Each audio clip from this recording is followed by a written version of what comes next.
Welcome back, guys. Kibla Ahmed out here in Gilman. Joining us on the Brothers Geek Out podcast is Paul Edwards, a special guest today. Paul, thank you for joining us today. How are you doing? No, I'm really good, thank you. And thank you to you two for letting me come on here and take over this evening, as I say. Yes, that's right. Exactly that. We recently started, we've been doing this podcast for almost 3 years now. And this year we said, let's get people that you work close by and spread some positive love in the world and give people a bit of motivation, because some of the stuff that we do is quite heavy. And as we will talk about, we're going to talk about DC World, and we're going to be talking about Geek Garage, and just sort of giving the motivation that you've got to push. You're doing this by yourself, so it's a lot of work. And then you've got family time as well, work as well. Like, bless you, man, you do so much. And for me personally, being in the circle of friends that we have now in the influencer world, when I see you guys work, it's like, man, he puts the time in, because you're not just doing, you're still doing everyday stuff as well. So to in kind of like the geeky hobbies and turn that into a kind of work as well, but having the enthusiasm to keep pushing forward on it, it's a great thing that I see from you guys, and from you especially. And it's amazing because you've done some really cool stuff recently, man. Definitely. Really cool stuff. Thank you. I appreciate that. Thank you. No, you're welcome. You're welcome. What do we start off with? Because Paul does so much. Well, let's talk about the boom. Let's go from the beginning. Go from the start of DC World. That was like 7 years ago, and we'll get to now. Yeah, exactly. So tell us, you started DC World 7 years ago. Tell us more. Tell us. I think 7 years around now or coming up. And so guys who don't know, dcworld.org.uk is the website, Twitter, Facebook, everything. Start just literally, I think like one Sunday, I come home and I was with my wife, or my girlfriend she was then, and my stepson. So why don't you start like a DC page? Big Superman fan since I was a kid. I was born in 79. Superman was the first superhero film. There weren't really anything else out then. Star Wars, ET and stuff. I remember growing up with those. And probably Superman done it for me. And then as the years go on, we grow up a little bit, got a bit of a family. All the CW shows started happening. Smallville came and went, Lois Clark. And it was all still always there, but there weren't enough like it is now.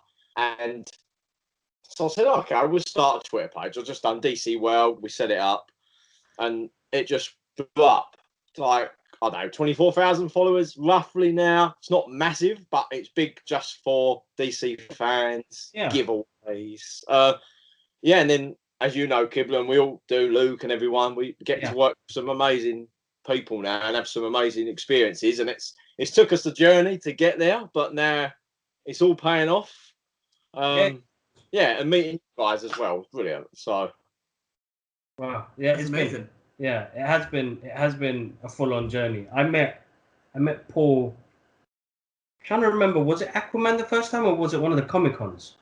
Nah, it must have been a Comic-Con. Yeah, it was before Aquaman. We saw each other first, and then it was Aquaman, and that's where everything kind of just went, "Whoa, wow, where are we going now with this?" But yeah, Gilman, you were going to say.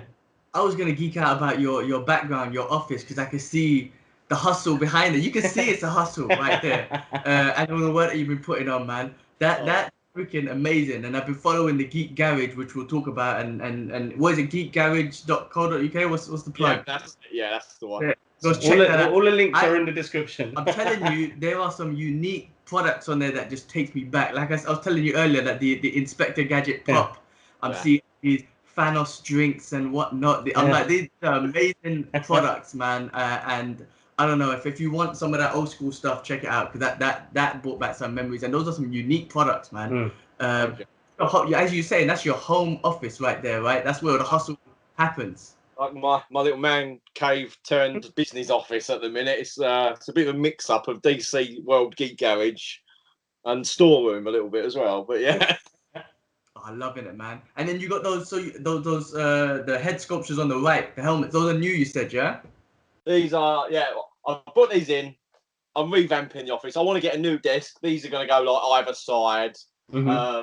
You probably can't see these ones, but like in these ones are like Justice League. Yeah. Oh, awesome. Yeah. Flash, and I've got Affleck's Batman one up there as well.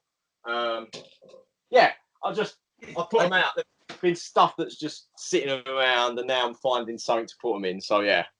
That's awesome. And that's your collection, man. Do you sell those also on the Geek Garage as well? The helmets and the masks are mine. We've got some red Star Wars ones coming for Garage next week. But yeah, other than that, I might start exploring more into the Geek Garage and stuff like this because there's a market for it. So yeah, I might start getting some more.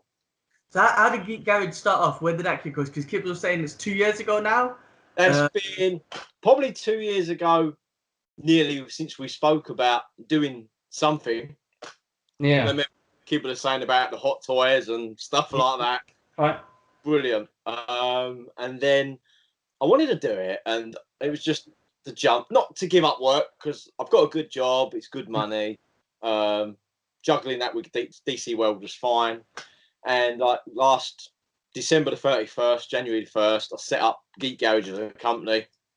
Set it all in my garage because I always wanted the store. If it did get big and massive, it started in a garage, and it was in my garage that it kicked off. You know, I just always wanted that little beginning story.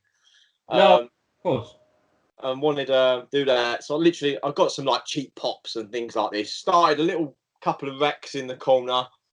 Here we are 12 months later, and I need like a mini shop to fit everything in. And probably starting with Corona kicking in weren't the best timing. But in a way, I've had work. This has been a hobby really throughout the year. Although it's a business, it's become a good hobby for a year, and I've had something to keep my mind on. The DC shows all ended, so like last 6 months, there's not been a lot of DC and the news going on. Wonder Woman and that. So yeah, I've had something to do. So I'll get home, have dinner, pack the parcels, check the orders, stock, stuff like this. And yeah, it's non-stop. It's getting busier. And throughout lockdown, I think like the customers have started to find us more and more, word of mouth. Loads of Funko sites and Facebook sites out there all finding me. Yeah, and we've got a lot of accounts with good companies and that now, and lots of amazing products coming. So yeah, don't know where it's going. I don't know. But it's going forward, right? It's definitely going in that direction, which is awesome, man. I love the hustle, and it's great to see, like, you know, during this Corona time or whatnot, that you kind of use that time to put this hustle in. And look at you now, man. Look at it. It's amazing. Thank you. That's crazy, man. Cause we were doing a little something, and we know it's not easy. It's not easy because we would do a little something with Hot Toys when I was living in Hong Kong, and I just remember like the hustle of trying to get it down and then sell it and whatnot. There's so much behind it. So man, shout outs to you, man, for the hustle that you're putting on. Thank you. No, definitely. Is it? I know you're probably a comic book fan in the whole, but DC is obviously the base and whatnot. Do you still get into all the Marvel stuff, all of it in general, or are you DC at heart type of guy? DC all the way. I would never have a bad word said about anything. Maybe some of the older Justice League film, but that's history. The new one's coming. But I watch Marvels. I like all the Avengers films. I like those. I like Iron Man. I like Robert Downey Jr.'s Iron Man. Great characters, great casting. I still haven't seen like a couple of the Thor movies. Not really interested me in them. I like seeing them all team up because it's the Avengers. That's right. Yeah. But the separate films, I haven't really seen a lot. Spider-Man's I like Spider-Man. Yeah, I'm a Marvel fan. I don't watch the Marvel TV series. They never seem to do too well. They do a couple of seasons and they vanish. So I'll stick with the DC ones. So you never got into like the Netflix ones or anything, Daredevil, Punisher, or that? I'll lie there. I did watch season 1 of Daredevil. I liked it because it was quite dark and that, and I would like it if they did a Batman series like that on whatever. I know there's a Gotham series coming, but yeah, how that was filmed and that, I think they could do a dark Batman series like that. But yeah, so that's the only really one of the Marvel series I watched. All right, so I'm sure you're looking forward to the Snyder Cut, right? Which I heard from Kevin Smith and Mark Bernard that it's going to be a 4-hour movie that they're just going to throw at him. Man. What are your thoughts on that, man? What do you think? You know, Kevin and I, big fat. I know there's a few of us, Luke and that, like Superman, but the year I lost my dad, a couple of years ago, I lost my dad. I lost my mum years before. A few months after, new Comic Con popped up in America, Ace Comic Con, Justice League just coming out, and they were all there. Gal, I'm looking at the photos; they're up behind me. Gal, Henry, Ezra, the lot, and I thought my wife went, just sod it, max the credit card out, go over, enjoy yourself. So I did it. I've done 5 days in New York on my own. Yes. Met them, won a meet and greet with Henry, Jim Lee, original artwork, blah blah blah. And it went mad. And I was such a big fan of Justice League, and then the film come, and it weren't to my expectations. It was okay, but it was the Henry Cavill Tash thing, some of the cheesy lines, the bit of the opening. I could tell it had been messed around with before it came out, you know. And as with many other fans, we've all fought online and that, and knew it existed. And it was a matter of time, and just with the power that is the world and the fans, here we are, just over a month, and it's going to be here. And I think it's going to blow us away, to be honest. I think this is going to be brilliant. Yeah, I agree. I mean, that's one of the benefits. I know the internet has positives and negatives, but that's been one of the positives that it's shown, right? Everyone's just getting together and trying to push for this Snyder Cut. And we actually got crazy that they listen to us. They listen to the fans. It's crazy. Yeah. For the first time. It's true. Hopefully, oh man, we're looking for it too, man. I can't wait to see Snyder's vision and whatnot. But you said you had a meet and greet with Cavill. How was that, man? Did you get nervous or did you freak out? Like he's a specimen of a dude, right? So how'd you handle that? He's very. You could tell he's a good actor. He's very clever with his answers. I asked some good cheeky questions. I filmed most of it. Some I edited for YouTube. Some I've left out. It was only 30 of us. So only 30 of us won the art over the weekend, and you could take a friend if you had a friend with you. He was in there for about an hour and a half. There was him, his brother, Danny Garcia, who's the Rock's manager and Garcia Company. She was there. She introduced him because she's his manager then, or she still is. So met some powerful people for that evening, and then they'd done some photos and video and stuff like this. And it was after the event on the Sunday, so to fly out and win that and the Jim Lee artwork, and then come home, it made it such a special time. And then now for this to come out, it's bringing all of it back to me again. Yeah, and the year it was as well with what happened and that. So yeah, it's yeah, I can't wait. I can't wait. It's going to be brilliant. I know it is. So excited, yeah. I keep on about it to everyone. I'm just boring them. I'm wearing stuff, and they're like, come out, you know. Well, at least we get it. I mean, obviously we miss our cinema and whatnot, but at least we get a 4-hour movie in the comfort of our own homes, and you could just plan the night, and we could watch that movie in comfort and whatnot for 4 hours. Did I see? I'm the day off of work tomorrow. I was gonna say, did I see on your Insta you also met Zack Snyder? Zack did. Also a picture with you guys. Huh? Batman v Superman premiere was on in London, so I think that was my first premiere I ever went to as a normal person, a civilian. Sat the crowds all day from 6 a.m. I've met a couple of other new friends, Alex and stuff there. Queued. It was chocker. I've never done one, never experienced it. A lot of the scalpers there getting autographs. First person comes up to me, Hans Zimmer. So I took a wallet of photos. I got a Batman v Superman logo. He signed that. I got a video picture with him. I was buzzing because I've met the guy. Can't listen to his music enough. Exactly. And after that was Ezra. Everyone. I got Ezra, Henry. Yeah. I didn't get Zach, but I got his wife Deborah on one. So the next day, Zach was signing at Forbidden Planet for 30 minutes. I managed to get up early, get a wristband, met him, got some books signed, videoed that. It's on the YouTube channel, guys, DC World. And then I had the picture his wife signed, which was the photo of Zach showing Ben Affleck in the Batman outfit. The monitor, there was a picture of that.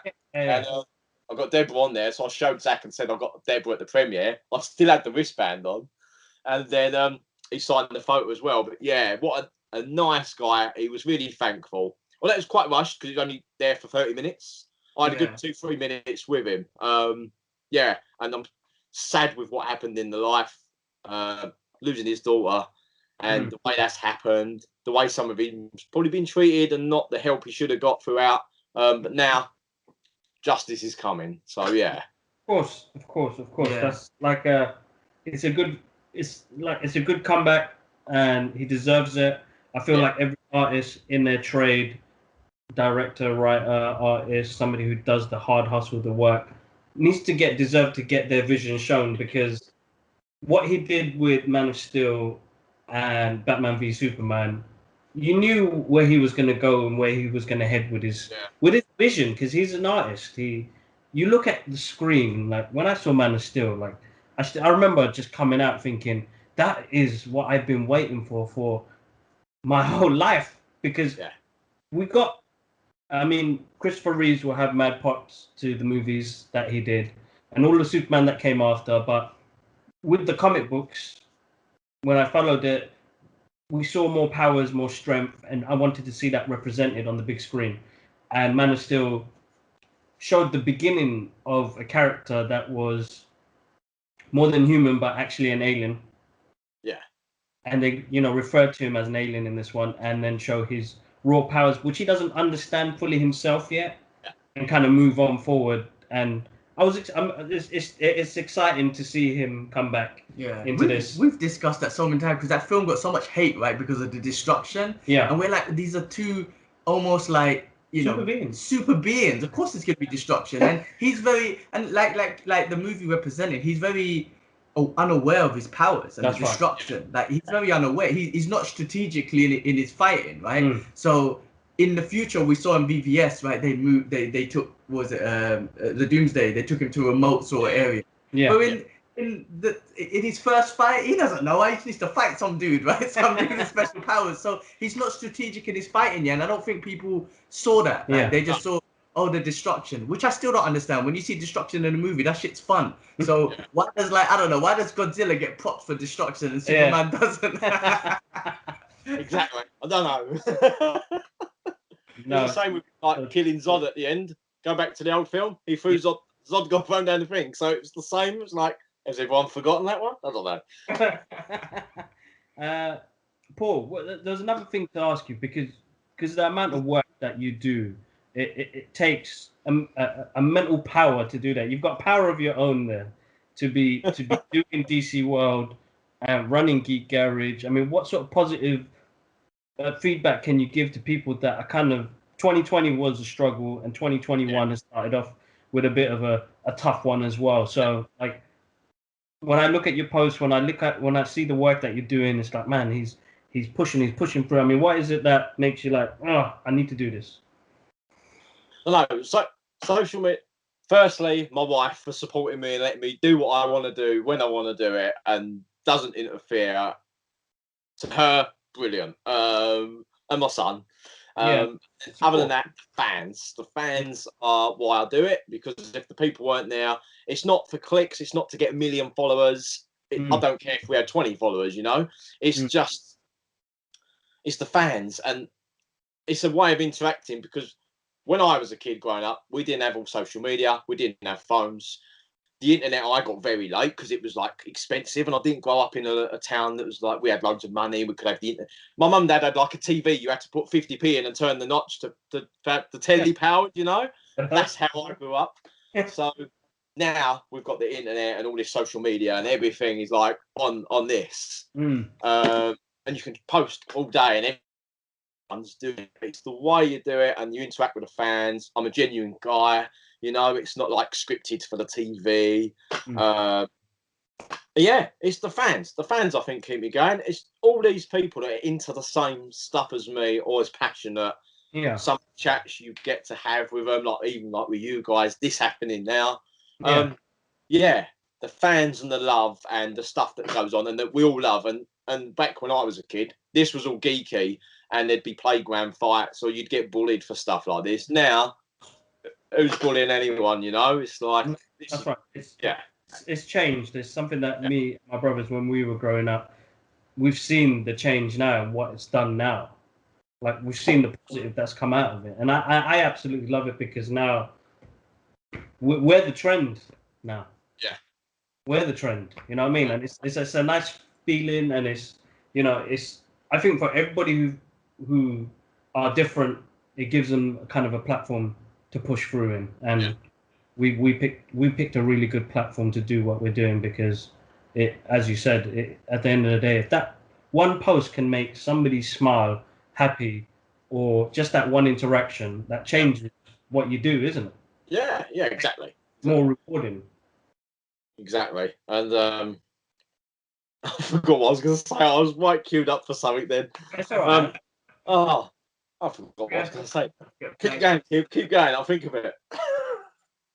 Mate, I love what it is, right? And the reason why me and Kibbs are talking to, you know, having these sort of conversations with people, because I love the hustle. And that stuff is inspirational, right? And I know you said you're doing it for the fans and all that sort of stuff, but in the background, like when I see the hustle, I'm like, it's inspirational. Like, and also, as you said, it's a part-time, it's not even your full-time thing, it's your hobby.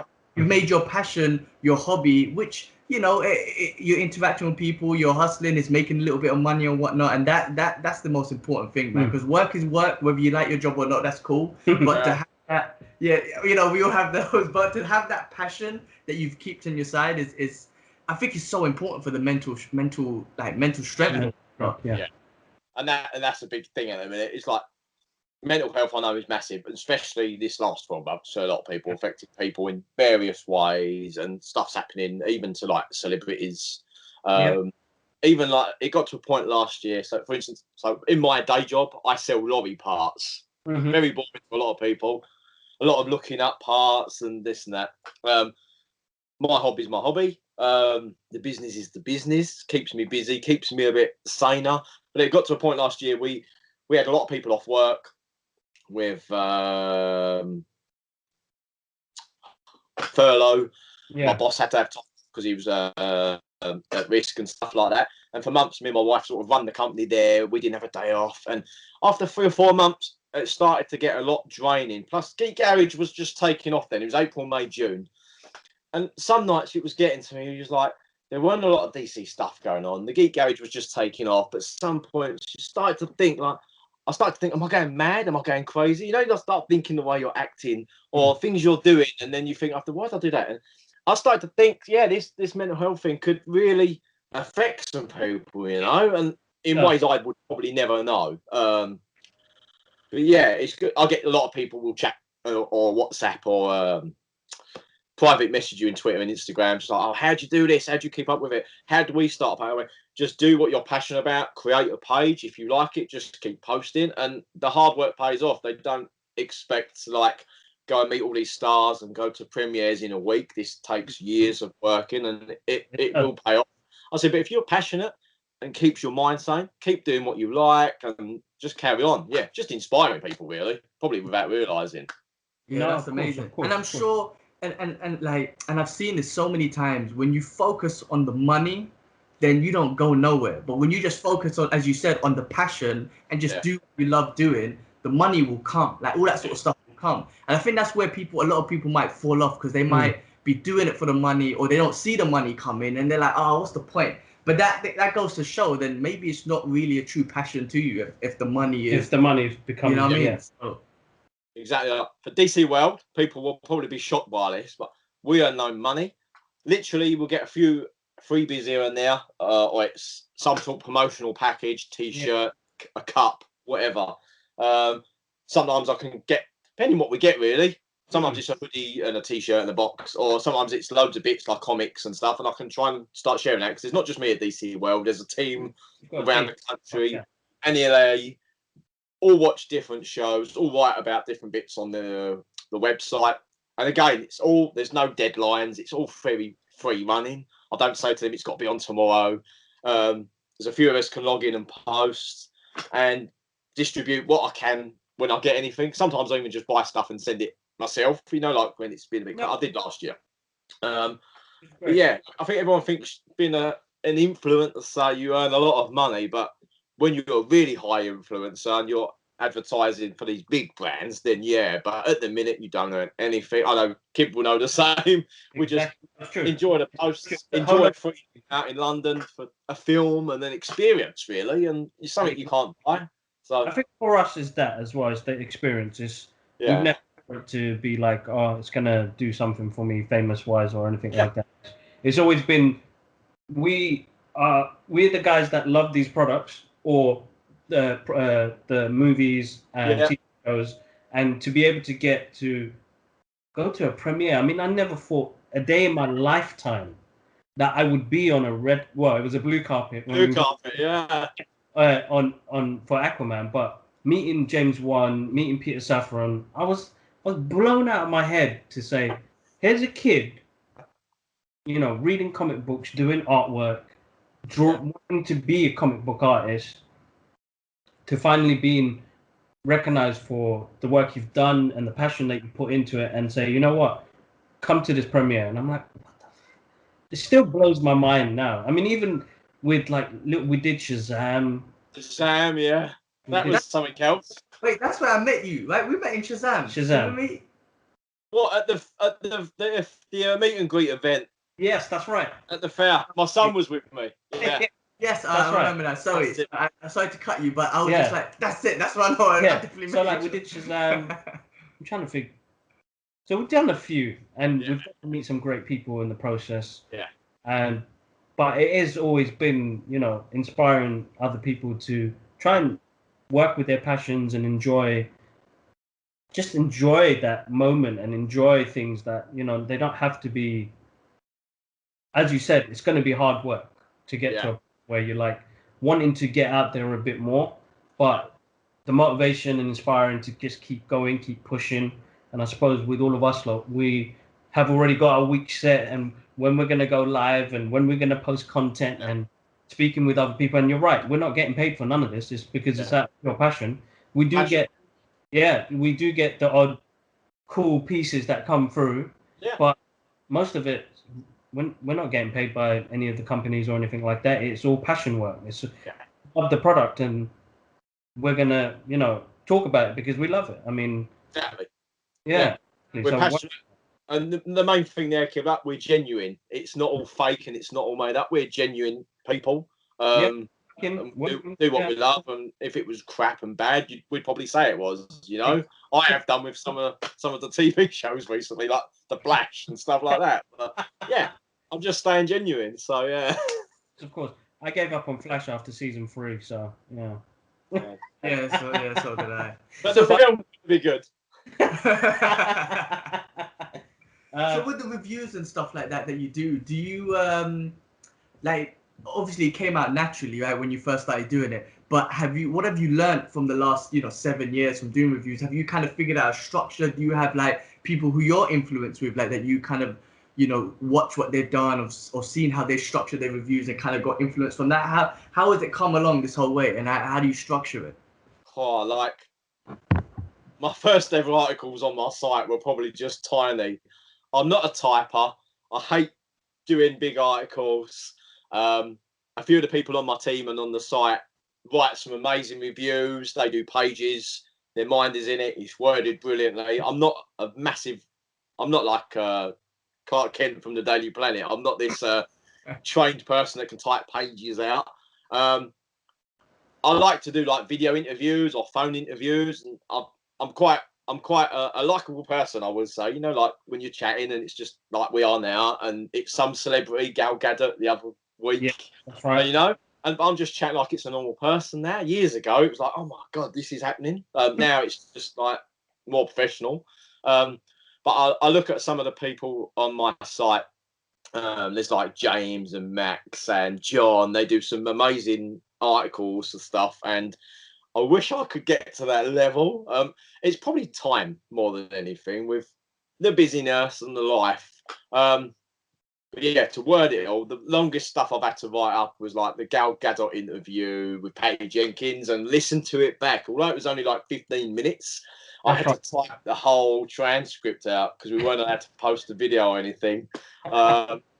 And that 10, 15-minute chat took me hours to type that up, you know.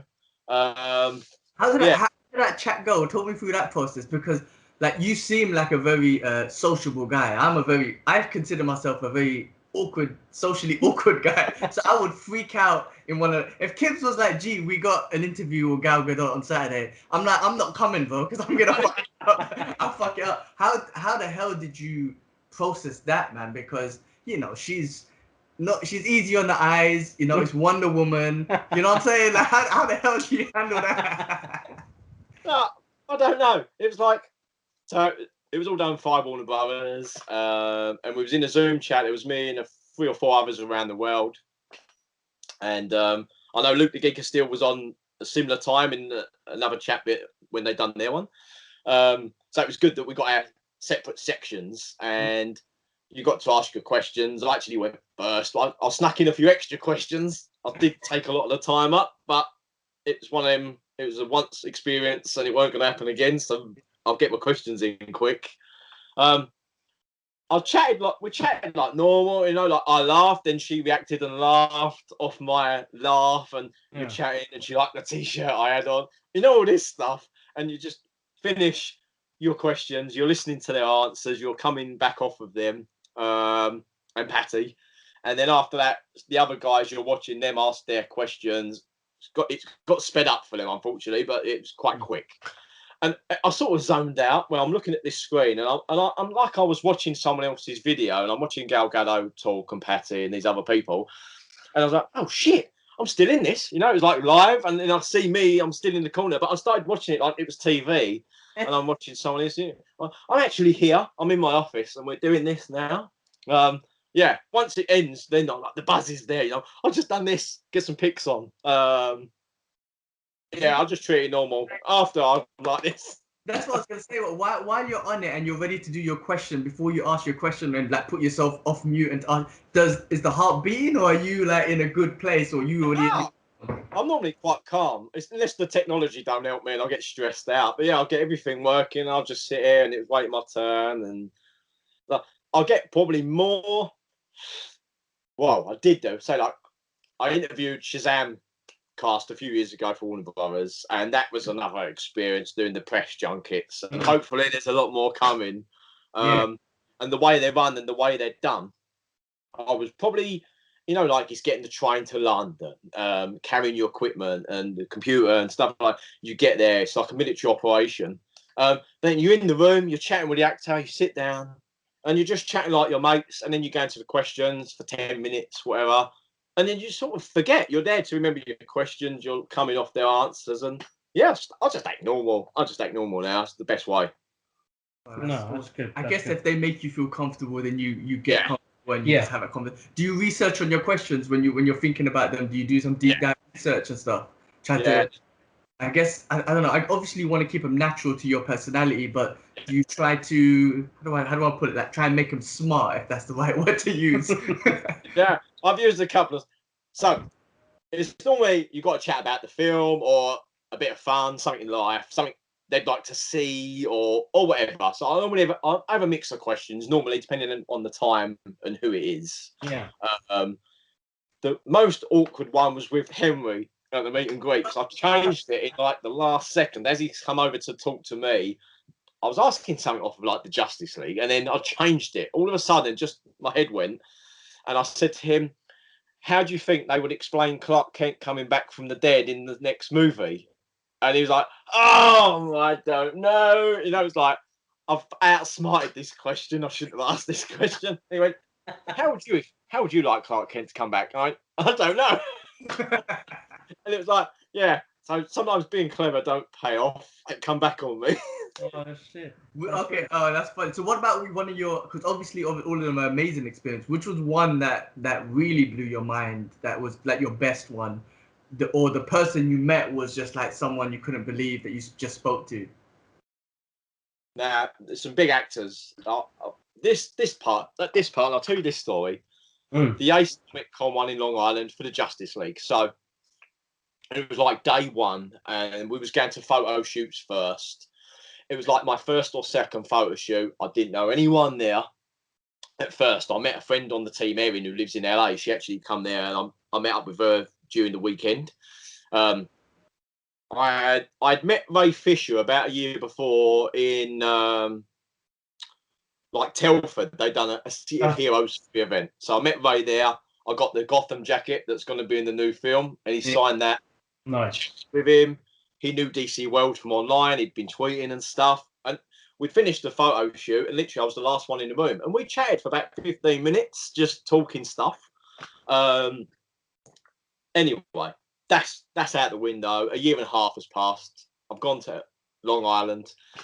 I walk in the photo room. Ray Fisher's there doing photos with people, and there's a couple of people in front of me. Anyway, it gets to me to go up to him because they fly through, and he looks up and he goes, "Hey, Paul, DC World." And it shocked me that he remembered me at that second. And I was in such a buzz from then because he knew it was me, and we had a pic, and he said, "Hey, yeah, take care, see you later." Met him again at the autograph bit, and we chatted, and it was like mad. The second day he picked me up and carried me in the photo.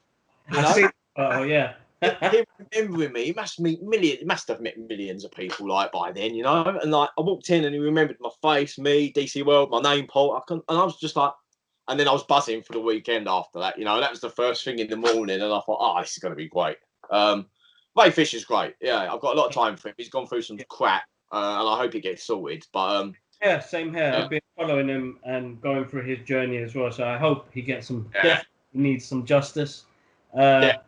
But yeah, no, that's an amazing story, yeah. man. That's amazing. What about some? So obviously you've met all the Justice League, man. You met all the main ones. Is there someone? Yeah, is there someone in the universe that you love to meet, that you love to have a meet and greet? Is there someone on the list that you're like, man, I wish I can meet this person and talk to this person? Someone who you haven't already met. So most I've met now. The cast of Smallville I never thought I'd meet, and it happened. A couple of times I met Tom and that now, you know. Thinking back in the day, you'd never get to meet these people. Now the events are possible and everything is possible. Yeah. Did you meet what's her name? Christine Kirk, who played Lana? Christine Kirk, yeah. I had the big crush on her, man. I would definitely would have freaked out. No, I've not met Christine. No, I've met Eric. Sorry, yeah, I've not met Christine yet. Oh, okay, yeah. I would definitely freak out, man. I had the hugest crush on her. I probably watched the show because I heard, to be honest. But anyway, let's carry on. Most of us did. Dean Cain's great because that was Lois and Clark when I was growing up in like the 80s or whenever 90s. But I'll probably, as I've met most Superman, it's got to be Christopher Reeve. I'm just gutted. He's the one I'm never going to get to meet, you know, but he's the one I want to meet. I couldn't think of anything else, really. He'd be the icing on the cake. I'd have done all the Supermen. Yeah, and my job would be done. I can retire. My one's Stan Lee. Yeah. Yeah. The last Comic-Con. I missed him. Well, he was supposed to come, and it didn't happen, right? Because he came. It was the last time he appeared in the UK was a couple of years ago, and I couldn't get tickets. It was just gone, and I was like, ah. Oh. And then you look at StubHub and eBay, and you're like, oh my god, somebody's selling a ticket for £2,000, and it was like £90, and you're like, ah, what do I do? And then it was too late, and then the tragic incident happened where he passed, and that would have been my guy, definitely Stanley. But the icing on the top was meeting Michael J. Fox and Christopher Lloyd from Back to the Future. So for me, as a Back to the Future guy, yeah, I'm glad I got to meet those guys. That Michael J. Fox is just, that day he was here, I was blown away because he must have saw, again, thousands. Yeah. London Film and Comic-Con is the busiest place in the world. And to have the 30th anniversary Back to the Future there, and that was like, for me, a pinnacle point. Because same thing happened again for me. When I went to go to order the ticket and the photo, the website crashed. Oh, man. This is ridiculous. Why is this happening? And then I went back to the website. It was fully sold out. I went on StubHub, eBay, £3,000, £4,000. I was like, people paying this. And then the universe works in amazing ways. And I have a friend of a friend who worked for Nuts Magazine. Don't even want to say what that is. But before I get in trouble with my wife, who got in contact with me and said, Kibbs, I saw your Back to the Future artwork. how would you like to meet Michael J. Fox and Christopher Lloyd? I was like, are you, I don't even know who you are. Are you pulling my leg? And he was like, no, I know you're one of your friends. And I'm like, I still don't believe this. Like, this is unbelievable. And then, he got it sorted out for me. And I was like, wow. You just got to go around with me for the day, and ended up making another friend in the process. But it was like, you could have picked 1,001 people. Yeah. Like, what was it? Then he goes, I just saw that art piece, and then I saw how big of a fan you was. Why not take the person who loves this the most? Yeah. Oh, good. I remember crying that day almost, because I was like, I can't believe you did that to me, because you're the kind gesture that you just did. Yeah. You know, you don't get many people who can do something like that for you. No. So for me, that was the kind of the start of my journey onwards after anyway. But that was the main guy. It goes to show again, man, the passion. You show your passion, and then the universe somehow gives it back to you. You know, I felt that because I'm big into martial arts and I love training martial arts and whatnot. And all those UFC stars and big fighters are like heroes of mine, and I look up to them.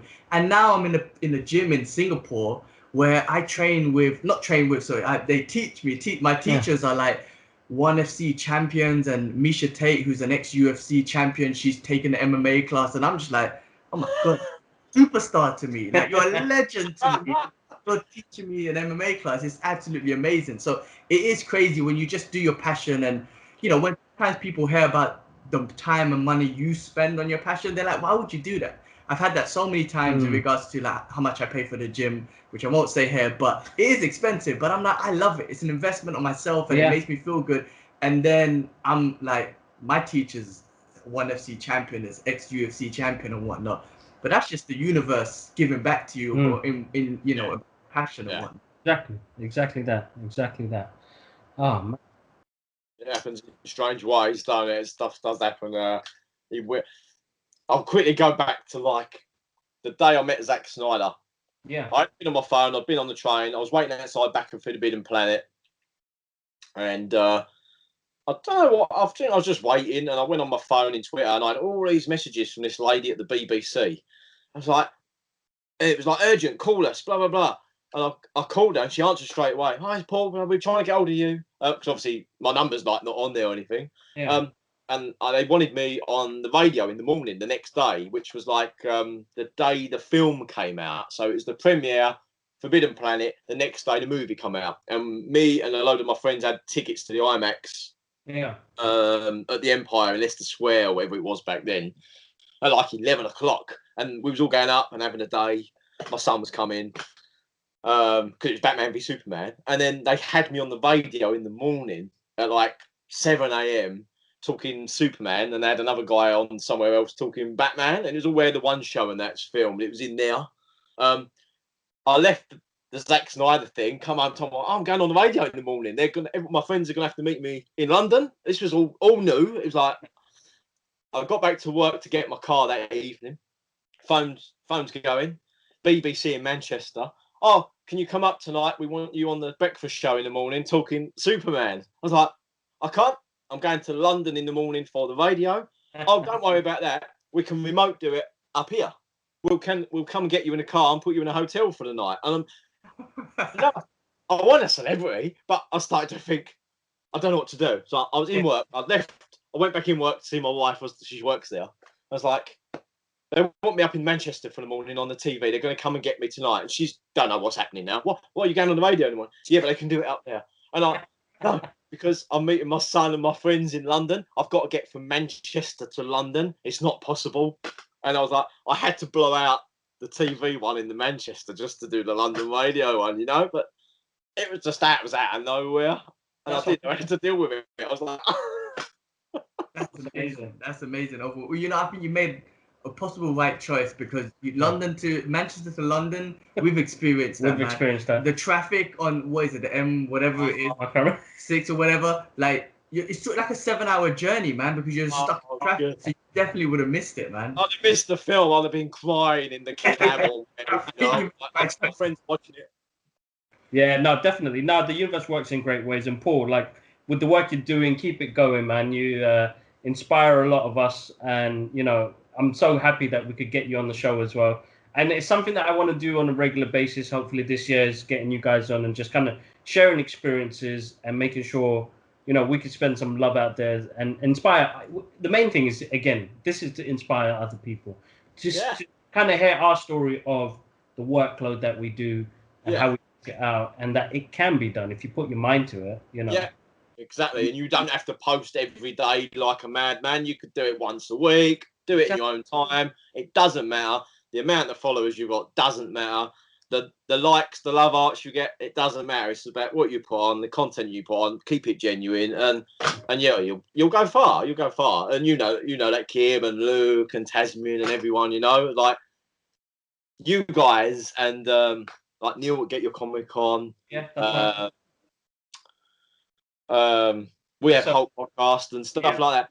When we get to meet up together, it's like this is the UK's ultimate blogging influencer team now, you know, and I know all of you, and it's such a pleasure. We've all got our own little traits and the things we do and the channels and what we do. And when we get these events, I stand there sometimes when I come home on the train, and you're like, they invited us and got us into this, you know, and that's something special. And that's the whole country. It's just us 5 or 6, you know, and yeah, special. And when we get to meet up, it's even more special, Kim. Yes, man. I do miss it, Paul, honestly. Yeah. I do miss it because when I went to see Wonder Woman the other day, it was just me and Neil, and Ben was there as well. And it was like, man, I wish everybody was here. Yeah. Really got it, because that was the day they announced the 3rd lockdown, and I was like, oh shit. No. It was the same when I met Luke and we went and watched it, but no one could talk about it. and he knows.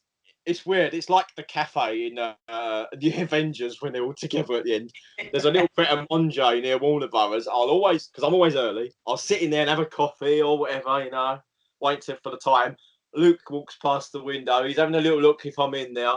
Then his phone's out, and I snuck out behind him. Went, "What are you doing up here?" And he knows that's where I'll always be now. But yeah, it's good. It's nice. I'm hoping, you know.